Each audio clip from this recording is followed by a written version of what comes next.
Hello everyone, welcome to the Fire Artisan channel. I'm Drew. If you're new to the channel and you like this video or you like the deck, then be sure to subscribe. I'm in the process, kind of in the early stages of growing the channel, so every subscription counts. What we're doing today is Orzhov Aggro. So this is one that I kind of brewed just based on the idea that mono white aggro and mono black aggro are both independently powerful in standard right now. And so I figured, why not bring them together? They sort of complement each other's weaknesses, and a card like Lurrus, an Orzhov card like Lurrus, fits in really well here. So we get to do a lot. I mean, there are a number of ways you can build this. First of all, I think a lot of people would be expecting an Orzhov aggressive deck to be very high on something like life gain. Maybe you play with Veto, you gain a ton of life, you play cards like Oath of Kaya, and you just have this whole combo-y thing going on. I kind of took it in a different direction. This is a very low curve, extremely aggressive deck.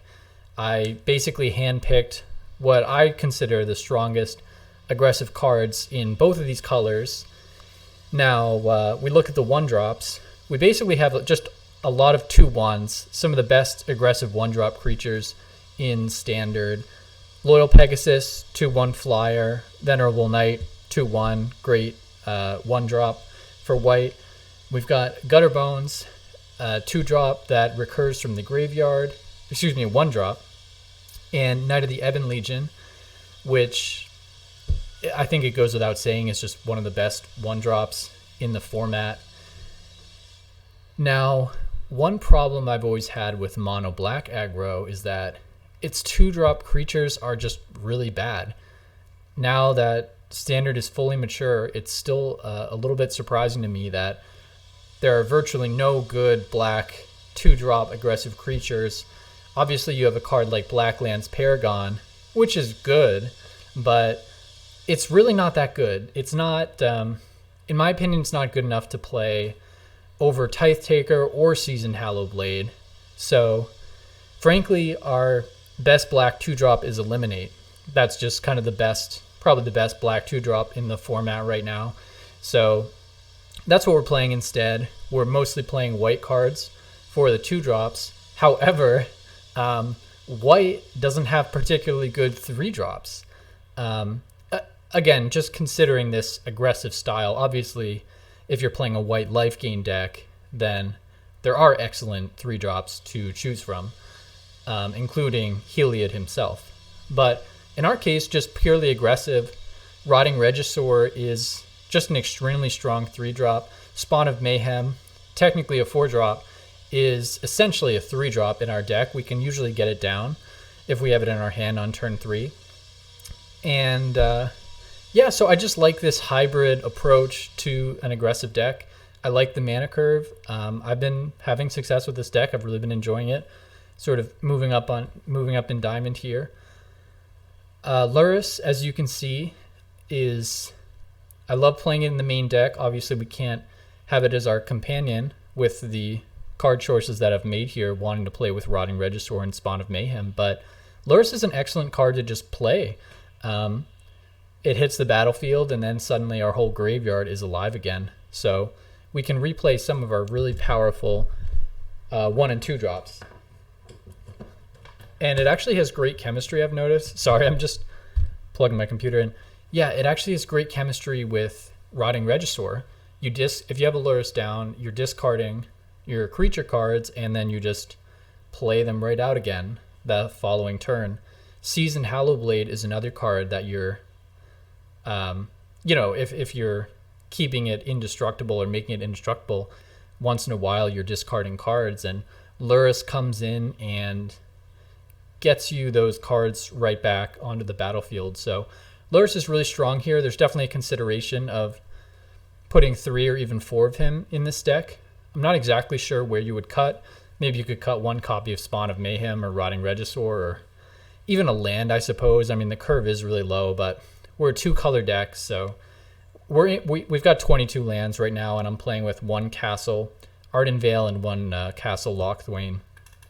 which I really like too. I mean, these are really strong cards. So I'll show you the sideboard here.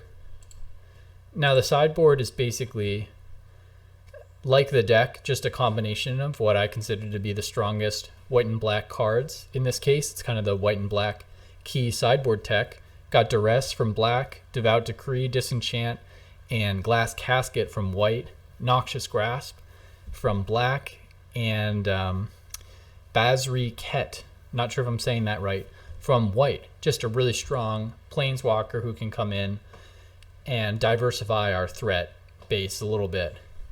Now this sideboard is totally flexible. Obviously, it's a little bit more white leaning in this case, but you could definitely bring in more black cards and go a little bit lower on some of these white cards. Totally up to you. Lots of flexibility with this deck. So we're going to jump in the queue. I think I'm going to do a best of 3 today.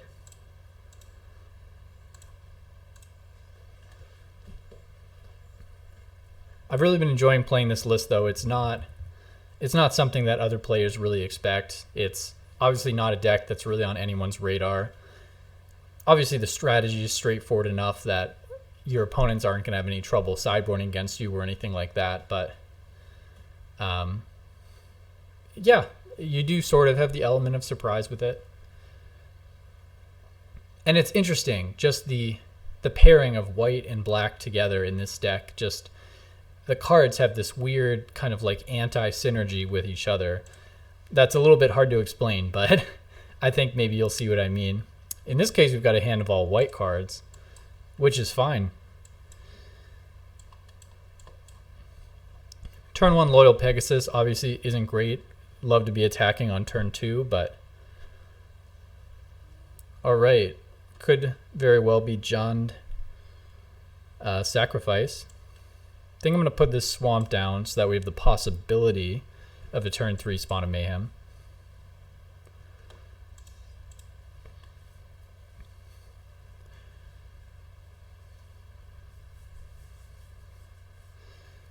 Jund Sacrifice, if that's what this is not a good matchup for us. Spawn of Mayhem, as you can imagine, just wreaks havoc on our 1 toughness creatures.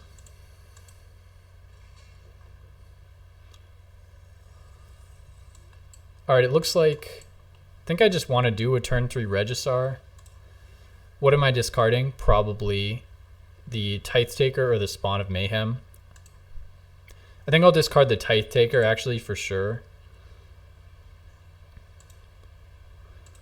because we can get it back with Lurrus. Oh, another black source is huge.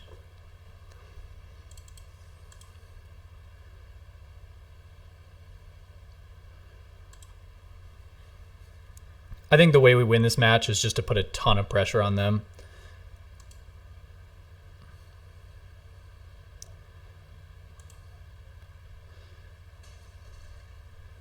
Yeah, this is a little bit awkward because I'm going to have to play this land out in order to cast Spawn of Mayhem, but then we're discarding Lurrus, which is not a card we want to be discarding.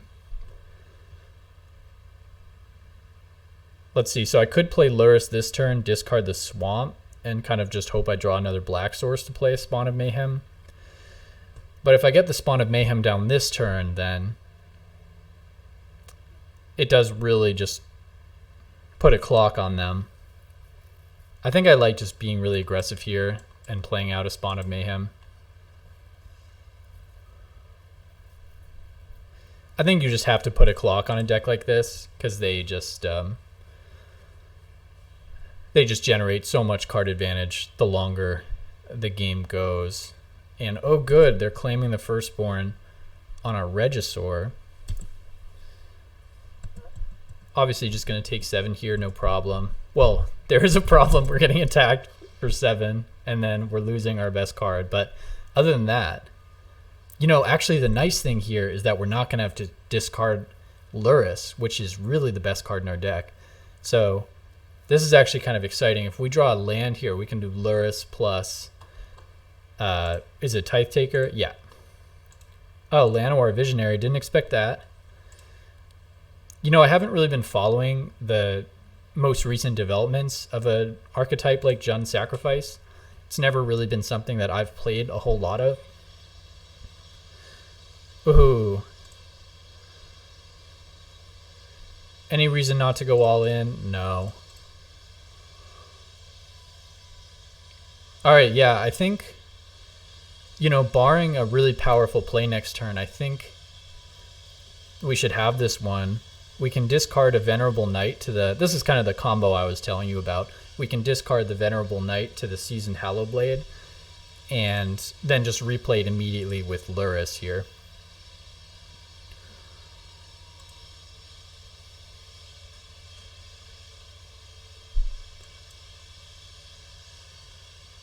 Oh, Christ. Oh, Christ. Oh my god. I should have auto-tapped that mana. We could have obviously replayed the... we could have played the Venerable Knight out if I had tapped the mana myself. I guess I just assumed it would leave a white up. I'm not sure. I'm not sure why it defaulted to leaving a black up there, but... I mean, I think we should win this anyway. Famous last words. That wasn't good, though. That was lazy. Alright, so they still have access to 4 mana. This is just 1. Yeah. Alright, Priest. Priest seems a little bit slow here. They can gain 1 more life with Witch's Oven. Oh, another Spawn of Mayhem.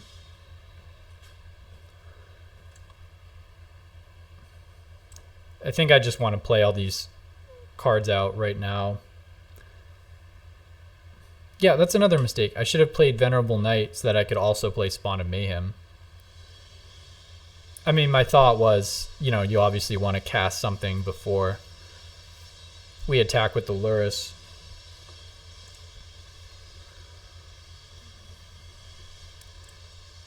Yeah.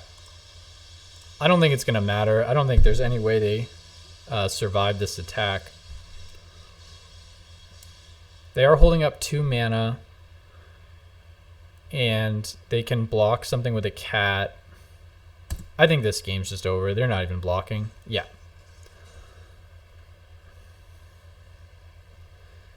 All right. All right, solid first game, solid first game. Devout Decree seems pretty good.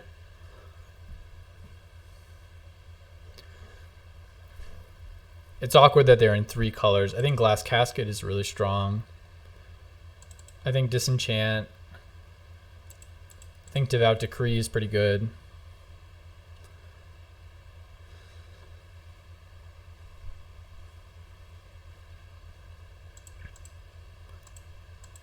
I don't think Spawn of Mayhem is very good in this matchup.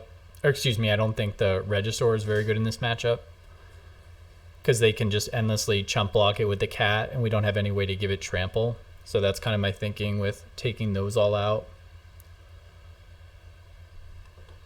Not sure if we want our Planeswalker. That's kind of a tough call. Obviously keeping the Lurrus in. We'll go 1 down on Eliminate. I'm not sure how important it is for me to take out their... no, this seems important because it also kills Trail of Crumbs, so I'm going to keep that in. I think I'll take out some of these 1 toughness creatures. Little Pegasus was good, though, because I could just attack over them. So, and Gutterbones comes back. Maybe it's Venerable Knight. Something like this.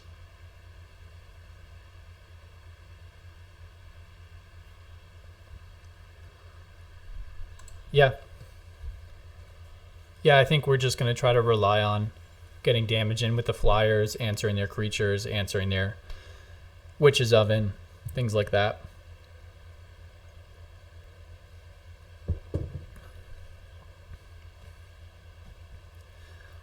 Well, this is the problem with being in 2 colors. You get hands like this. This is why you play monocolor aggro decks in general. I think I'm just going to send this one back. This looks pretty good, though. Now, what do we want to send away?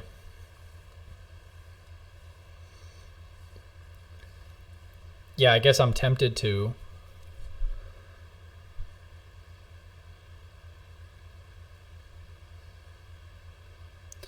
This is weird. I mean, I'm almost tempted to just send away our Devout Decree, because we've got such solid creatures here, and this is such a good mana base. Yeah.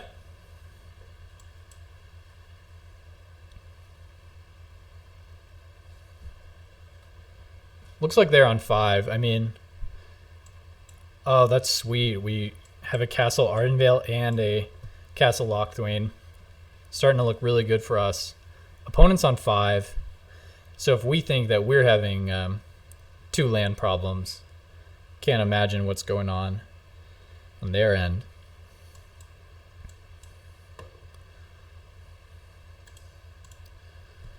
Priest of Forgotten Gods can really pick our deck apart though, so...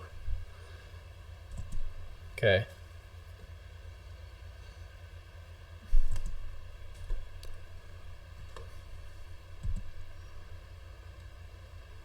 Alright, I think I'm not going to play the land before combat. Hopefully they let this through.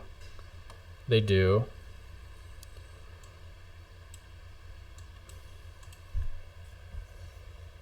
Alright, yeah, this is just where we want to be. I mean, an unanswered priest is pretty scary, but hopefully we'll find something to answer that card. We're going to have an active Castle Ardenvale pretty soon, which is exciting. Oh, looks like the opponent's really struggling. They have missed a land drop.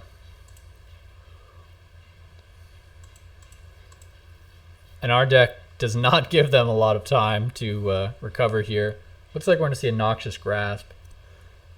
I think I am going to discard a Godless Shrine.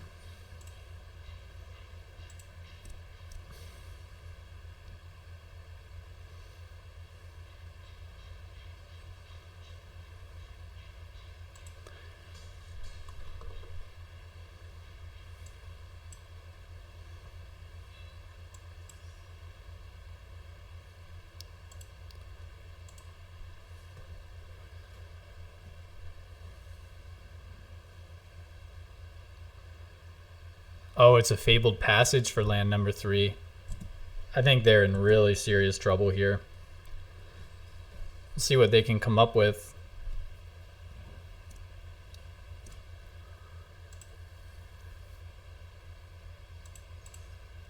More than happy to discard this Temple of Silence if need be.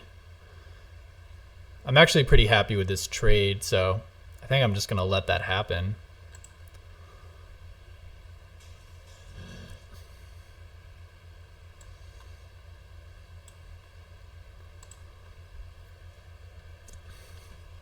But yeah, I think this game should be totally over. We can make tokens every turn, you know.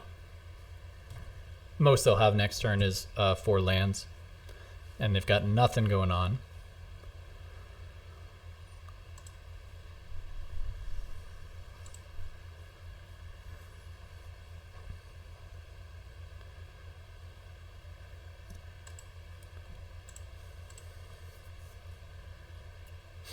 I just love the double castle thing. That's half the fun of playing this this deck.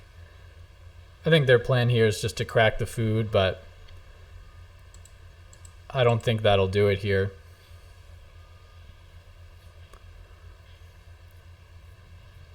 It doesn't look like, so they go to 6.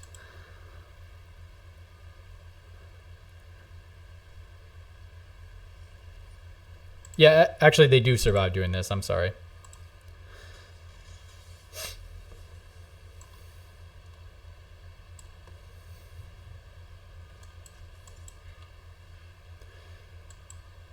I think one reason Spawn of Mayhem is so strong because, you know, I mean, not like they're going to have anything like a Cry of the Carnarium, but even a card like that generally leaves a Spawn of Mayhem alive. Even a Ritual of Soot generally leaves a Spawn of Mayhem alive. Yay, so that went well. But that was also really fast, so I think I am going to jump in for maybe just a best of 1 here. so that I can give you a little bit more of a sense of this deck.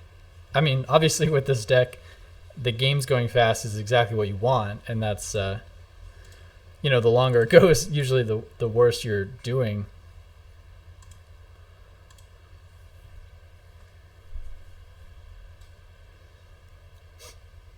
I mean, I really like a creature deck that plays with as many as 16 1-drops.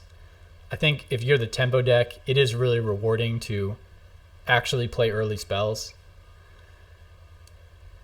This looks a little bit awkward, but I think it's a strong enough hand that I want to keep it.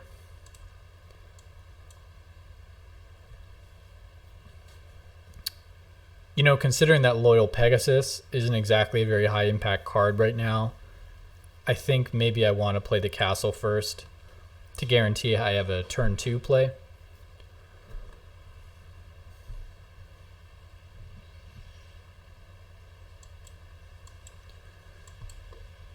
All right, if this is kind of like some kind of Simic ramp deck, Tithe Taker is pretty strong, pretty annoying for any deck that's playing with cards like Shark Typhoon or even Growth Spirals that they're not used to having to cast on their turn.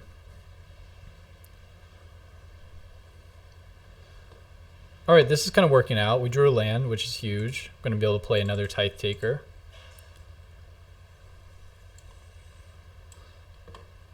I mean, it is a shame that we don't have a turn 3 Spawn of Mayhem, but turn 4, still pretty good.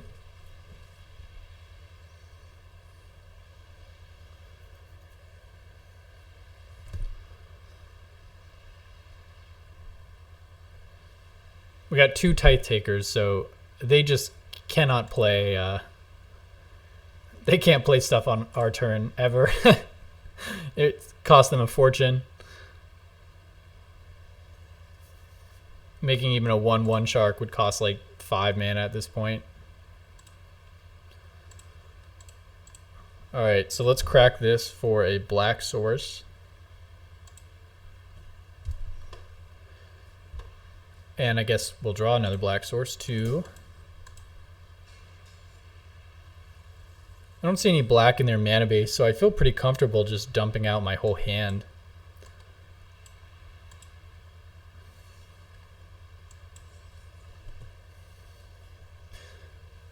We'll see what the opponent can do. This looks to be Bant Ramp. That's my best guess. Oh, they could just shatter the sky. I mean, I only see 1 white source. Oh no. That's a Cultivate. Alright, they grabbed another white source, which they put down, so I guess I want to assume that Shatter's coming next turn.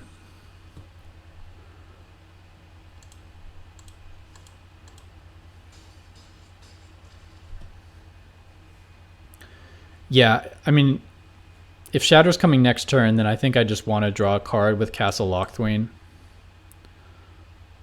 Oh, Castle Ardenvale seems fine. Obviously, we have plenty of pressure on the board if they're not shattering the sky.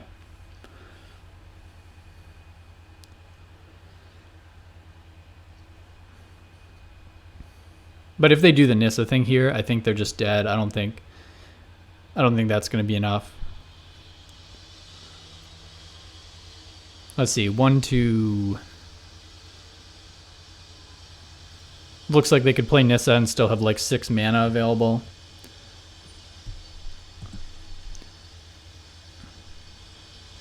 They didn't, let's see, they didn't tap so as to maximize Nissa mana.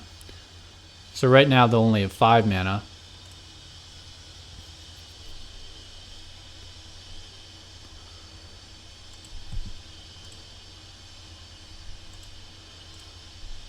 Yeah, I don't see any reason not to just kill this forest.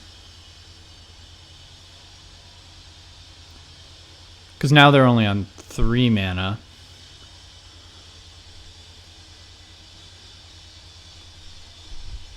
Yeah. Yeah.